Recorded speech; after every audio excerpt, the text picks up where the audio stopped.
طرف سے پوری کوشش کرو، محنت کرو، صحیح طریقہ اپناؤ، دعا کرو، امید رکھو اور پھر نتیجہ اللہ پر چھوڑ دو۔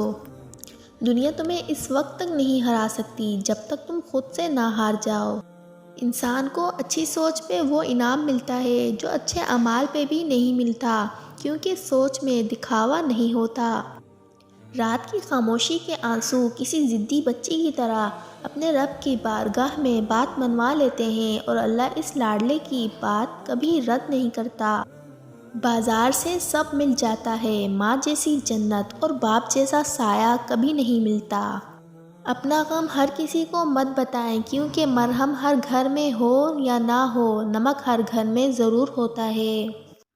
پاک ہے وہ پروردگار جو عیبوں کو چہروں پر ظاہر نہیں کرتا۔ تمہاری سب سے بڑی جیت پتہ ہے کیا ہے؟ تم بدلہ نہ لو، معاف کر دو اسے جس نے تمہیں سب سے زیادہ تکلیف دی ہو۔ کتابوں کی اہمیت اپنی جگہ جناب، سبق وہی یاد رہتا ہے جو وقت اور لوگ سکھاتے ہیں۔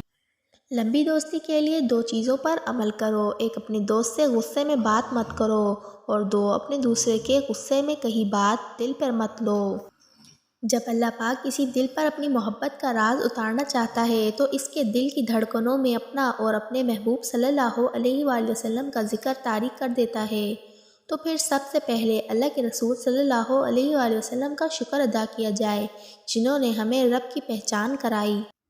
وقت نے بتا دیا لوگوں کا معیار، ورنہ ہم وہ تھے جو سب کو اپنا کہتے تھے۔ نا امید شخص ہر اچھا موقع بھی گنوا دیتا ہے اور پر امید شخص ہر پریشانی میں بھی موقع تلاش کر لیتا ہے۔